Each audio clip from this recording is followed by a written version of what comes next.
Bueno, vamos a hacer la preparación del trabajo práctico de cortocircuito en máquina sincrónica. El cortocircuito que vamos a estudiar es un cortocircuito repentino en bornes de la máquina sincrónica. ¿Está bien? Este, este es un método para determinar los parámetros internos de la máquina. Vamos a determinar la reactancia en eje, las reactancias en eje directo, básicamente, la permanente, la transitoria y la subtransitoria, al igual que las constantes de tiempo. Eh, la corriente de cortocircuito, o sea, el método se basa en excitar la máquina, la llevamos a velocidad sincrónica con la armadura abierta y en ese momento, a tensión nominal y velocidad sincrónica, se realiza el cortocircuito en las tres fases. Va a aparecer una corriente en la armadura, que va a tener una determinada forma. Esa, esa corriente podríamos dividirla en tres periodos, que en realidad viene todo junto, digamos, esta división en periodos es una forma de estudiarlo.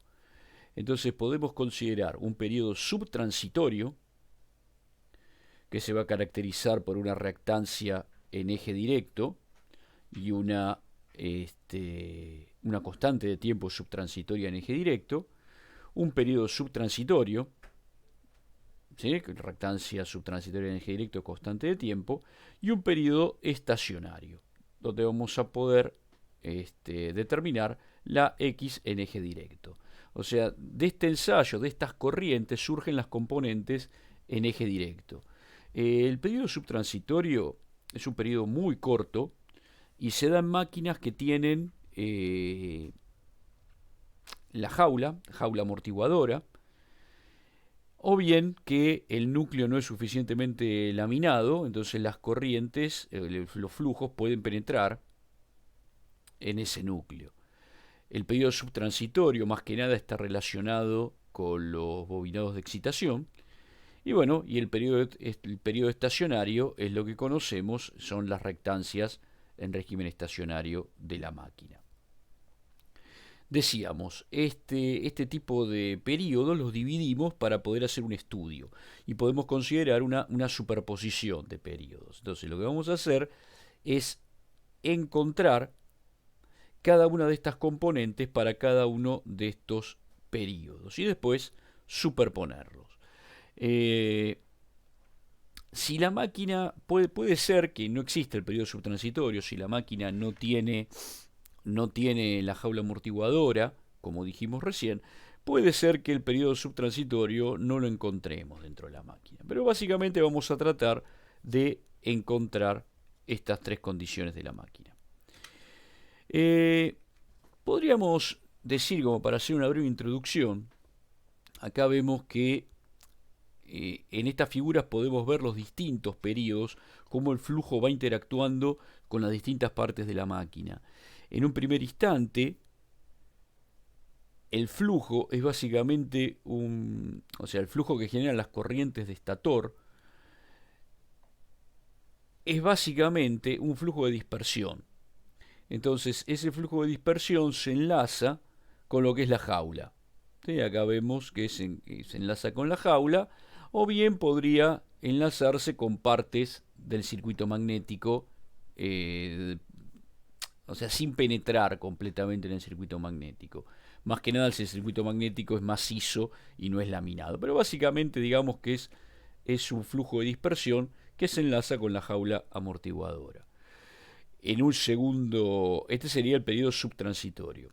En un periodo transitorio, ya ese flujo comienza a interactuar, como vemos acá, comienza a penetrar y comienza a interactuar con el bobinado de la máquina, con el bobinado en eje directo, ¿no? El flujo es simétrico al eje directo de la máquina. Entonces vemos cómo empieza a interactuar con el propio bobinado. Por eso decimos que el periodo subtransitorio se debe más que nada a la interacción con el bobinado de excitación de la máquina. Y luego, en un periodo permanente, en un régimen permanente, ya se establece, ya el flujo se distribuye en todo el rotor y aparece una reacción de armadura que acompaña al giro del rotor, ya desaparece el estado transitorio.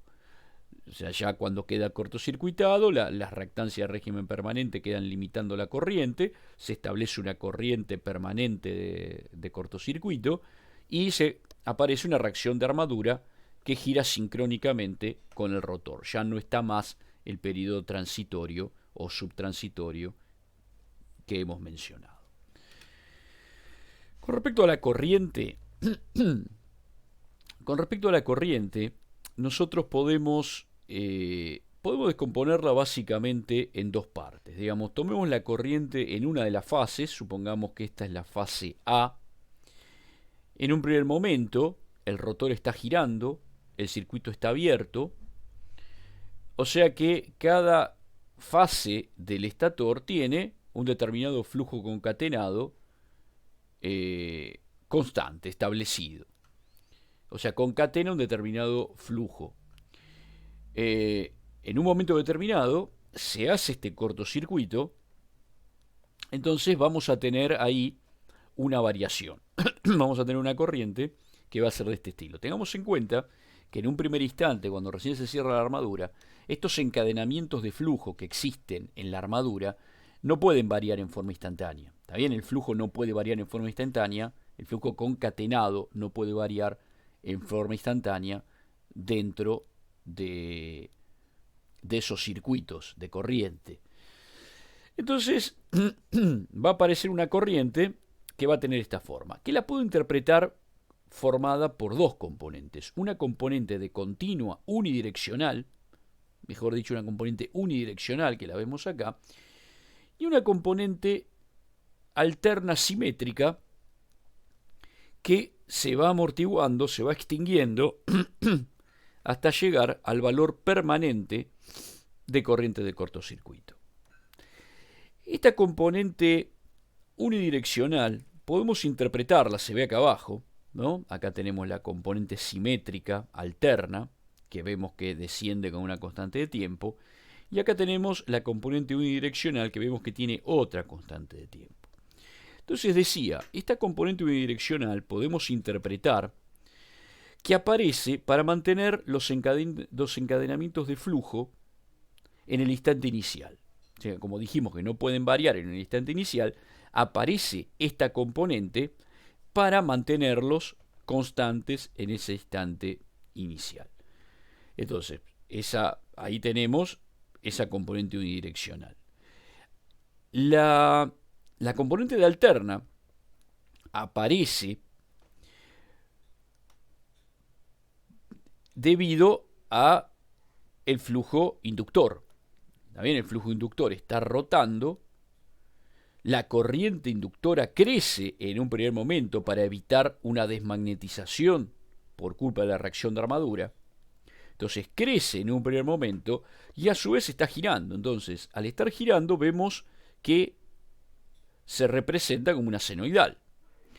Y ese crecimiento y luego extinción, ¿sí?, o atenuación, porque los circuitos son disipativos, por lo tanto estas componentes van a tomar un valor inicial y luego van a ir perdiendo, o sea, se van a ir atenuando con una constante de tiempo que ahora vamos a ver. Es decir, entonces, la componente unidireccional aparece, dijimos, para mantener los enlaces de flujo iniciales. Y la componente de alterna aparece porque tengo un campo en el inductor que está girando sincrónicamente. Entonces, evidentemente, eso se representa en el estator como una corriente alterna. El valor inicial, o sea, vemos que toma un valor inicial y después se atenúa.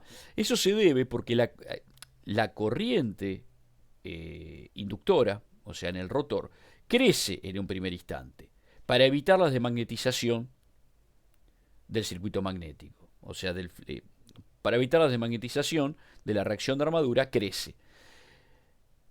Una vez que los flujos se van acomodando dentro de la máquina, comienza a decrecer.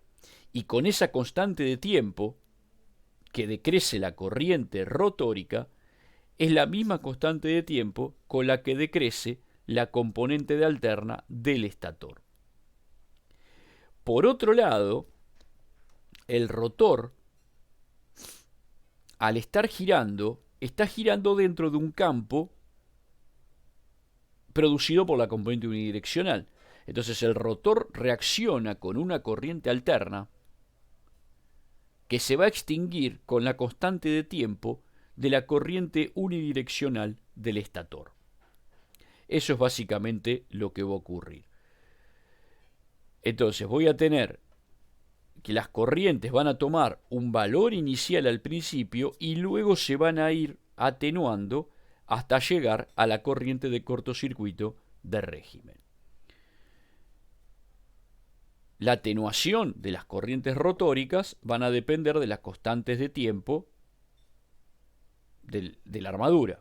Y la atenuación de la corriente alterna de armadura va a depender de la constante de tiempo unidireccional del rotor. Acá podemos ver, esta es la corriente de excitación y estas son las tres corrientes de armadura. ¿Está bien? Vemos que una de ellas es simétrica, ¿sí? Su sumatoria tiene que dar 0 punto a punto. Y acá vemos cómo crece la corriente de excitación para evitar esa desmagnetización por reacción de armadura. Y luego se va extinguiendo. ¿Está bien? La extinción de esta corriente alterna va a depender de la constante de tiempo de la unidireccional de la armadura, o sea, del estator. Y acá vemos cómo se va extinguiendo. ¿Está bien? Bien, acá se ven dos constantes de tiempo, la unidireccional y esta oscilatoria. Bien. Acá se pueden ver, acá se hizo un ensayo modelado, se puede ver bien.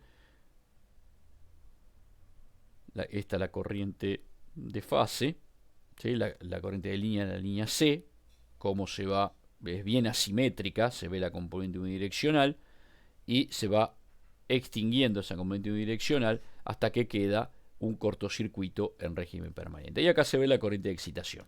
La corriente de excitación crece, aparece una senoidal que se va extinguiendo y también se extingue, ven que se extingue acá, pero todavía sigue la unidireccional llegando a la condición que estaba previo a la falla, o muy cercana previa a la falla. Bien, entonces ahora, esto fue una descripción muy rápida del fenómeno de cortocircuito. Ahora vamos a ver cómo podemos determinar estos parámetros. Vamos a verlo con un ejemplo, básicamente. Acá tenemos la corriente modelada de un generador de 33,75 MVA, 13,2 kV. Entonces, puede ser lo que más nos conviene a nosotros, en la práctica nos va a convenir, agarrar la corriente que es simétrica, porque así nos evitamos simetrizarla. ¿Está bien? O sea, nosotros vamos a tener una que va a aparecer una que en general es simétrica y otras que son asimétricas. Entonces nos conviene buscar, nosotros vamos a estar midiendo en una de las fases, entonces nos conviene buscar hasta encontrar que sea simétrica, porque nos ahorramos un paso en encontrar los parámetros, en el mecanismo para encontrar los parámetros.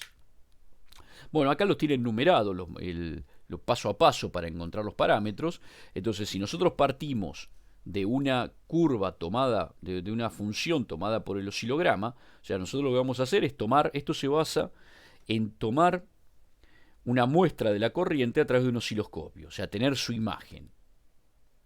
También hoy por hoy no solo se puede obtener la imagen, sino que se puede obtener los puntos y ustedes pueden graficarlo y hacerlo un poco más claro. Pero bueno, partimos de una imagen tomada por osciloscopio. Entonces vamos a ver el procedimiento. Numeramos los máximos positivos y negativos y obtenemos las envolventes asimétricas. Es decir, se van numerando los máximos, 1, 2, 3, 4, van numerando todos los máximos y obtenemos las envolventes. ¿Está bien? Haciendo la diferencia punto a punto con la componente unidireccional, se simetrizan las envolventes. Es decir, habría que calcular la componente unidireccional, ¿sí? y se calculan las envolventes simétricas. Se sacan las envolventes simétricas. Por eso, si nosotros tenemos ya las envolventes simétricas, nos ahorramos el paso de simetrizarlas. ¿Está bien? Entonces, se grafica la envolvente simétrica del mismo signo que la direccional en valores por unidad respecto a la corriente pico permanente. La corriente pico permanente, supongamos que acá se estabilizó, la corriente pico permanente va a ser esta. ¿Está bien? Entonces calculamos los valores en por unidad y graficamos una de las envolventes. En general, nosotros vamos a buscar de tal manera que la componente unidireccional nos quede positiva. Entonces graficaremos la envolvente del lado, la envolvente positiva. Entonces, en definitiva, se grafican en por unidad respecto a los valores pico de la corriente permanente la componente unidireccional. La envolvente simétrica, porque ya la hemos simetrizado. Si ya la tenemos simetrizada, es más sencillo. Directamente graficamos en por unidad la envolvente positiva. A esta envolvente se le resta la corriente permanente de cortocircuito y se grafica en escala semilogarítmica, o se grafica el logaritmo de la función. Eso como prefieran.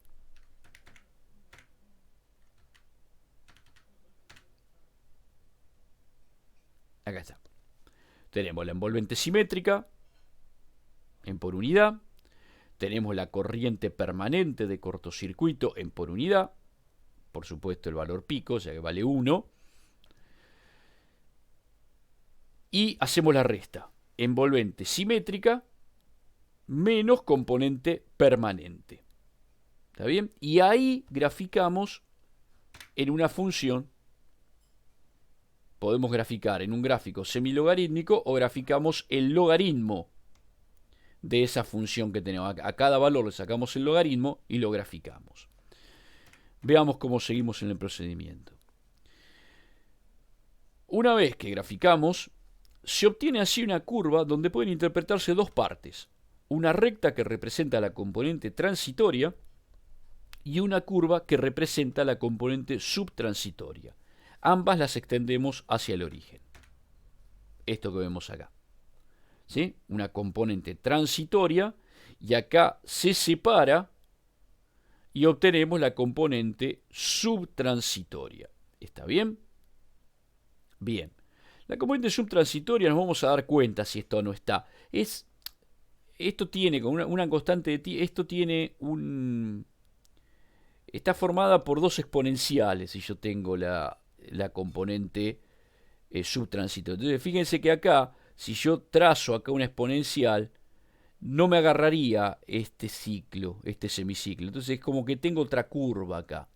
Entonces uno se puede dar cuenta si tiene una componente subtransitoria o no. Igual cuando lo pasa al logaritmo queda mucho más claro, como en este caso. ¿Ven? Acá anulo una de las componentes y dejo solamente la otra componente, la subtransitoria. Entonces se ve bien claro la componente subtransitoria. La prolongo ambas, la transitoria que va a quedar en una recta y la subtransitoria que va a quedar en una curva. Y las prolongo hasta el origen. Bien.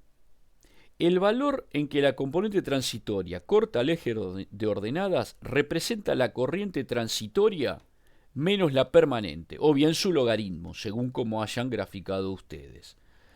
¿Sí? Como yo había restado la permanente, entonces la ordenada al origen esta, acá, me representa la transitoria menos la permanente.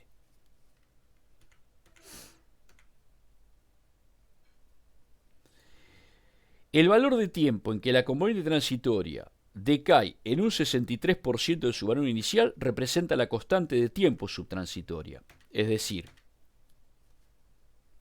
cae 63,7%, esta es la constante de tiempo transitoria. Bien, entonces ya voy teniendo las componentes. Veamos cómo seguimos.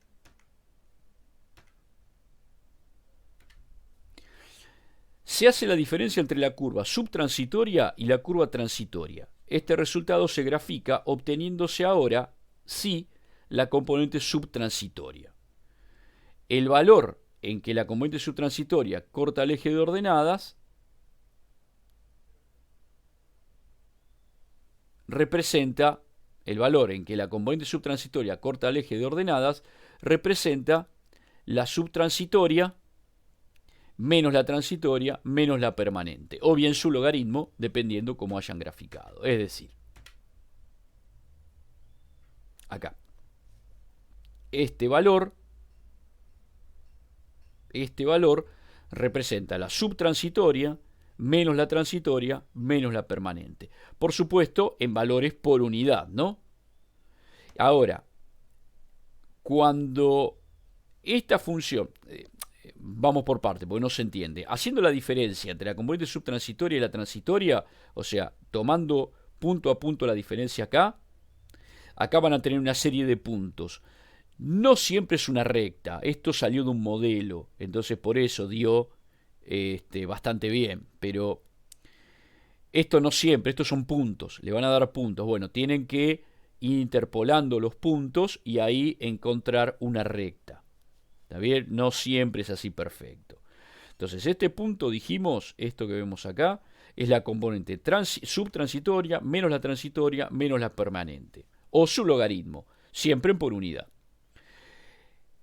El valor que se cae al 63,7% del valor inicial, eso es la constante de tiempo subtransitoria. Acá lo dice. Y bueno, y ahí calculamos las componentes, ¿no? Una vez que separamos la ID, la ID' y la ID doble prima, podemos calcular las componentes. Fíjense, esto U0F es la tensión de fase antes del cortocircuito. ¿Sí? Nosotros medimos la tensión de línea antes del corto y esa es la tensión que tenemos que tomar. La de fase, por supuesto. Y el raíz de 2 sale porque las corrientes que nosotros tenemos son los valores pico. Entonces los dividimos por raíz de 2 y este raíz de 2 pasa para arriba, entonces nos queda de esta manera. Y ahí obtenemos la XD, la XD' y la XD doble prima. Acá está el ejemplo, ¿no? Para nuestro caso se obtiene que el logaritmo de ID, o sea, este punto de acá, este punto de acá, de la componente de la extrapolación de la componente transitoria, nos da 1,2. ¿Sí? El logaritmo. Y después el de la subtransitoria, o sea, este de acá, nos da 0,42. ¿Sí? Acá se ve perfectamente. Despejando de acá y pasándolo a valores nominales, la corriente nominal es 2080, obtenemos la corriente transitoria y la subtransitoria. Tomando la tensión de fase, obtenemos las componentes en ohm de cada una de las componentes. ¿Sí? La de eje directo, la transitoria y la subtransitoria. Lo pueden hacer en por unidad también, es exactamente lo mismo. Con respecto a las constantes de tiempo, acá ven, se buscó la base y se calcularon en por unidad. En general están dadas en por unidad. Y las constantes de tiempo se sacaron directamente del gráfico .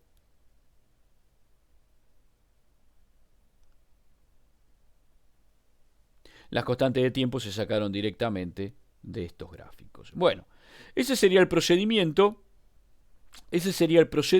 para obtener los parámetros. Acá está dado por un ejemplo, lo pueden seguir en la presentación. Y bueno, y eso es lo que vamos a tener que hacer en el laboratorio. Se va a agregar otro trabajo práctico que está bueno no confundirlo. O sea, vamos a ver un cortocircuito en bornes de una máquina asincrónica, pero es otra parte del trabajo práctico. O sea, el trabajo práctico central es este que yo les estoy mostrando acá. Es encontrar los parámetros de una máquina sincrónica, de un generador sincrónico. O sea, hasta acá sería el trabajo práctico principal. Esto lo vamos a hacer en uno de los grupos de trabajo. Y después vamos a ir a otro grupo de trabajo y vamos a ver la corriente de cortocircuito del motor asincrónico. O sea, el aporte que un motor asincrónico hace al cortocircuito. Entonces vamos a agarrar un motor asincrónico, le vamos a hacer un cortocircuito en bornes y vamos a ver cuál es la corriente que aporta. En este caso, toda esta segunda parte la vamos a hacer en forma cualitativa. Y esta primera parte, que es la central del trabajo práctico, esta no, esta va a ir con cálculos, con gráficos y con conclusiones, que están en la guía.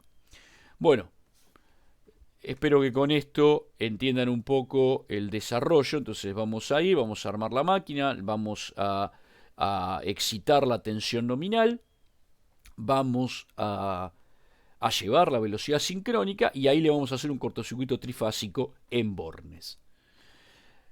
Bueno, vamos a ver ahí qué corriente toma, ¿no? Uno dice, bueno, un cortocircuito se asusta un poco. Vamos a ver qué corriente toma y ver si la corriente es peligrosa para la máquina o no. Bueno, listo entonces. Espero que con esto se haya entendido cómo vamos a hacer el trabajo práctico.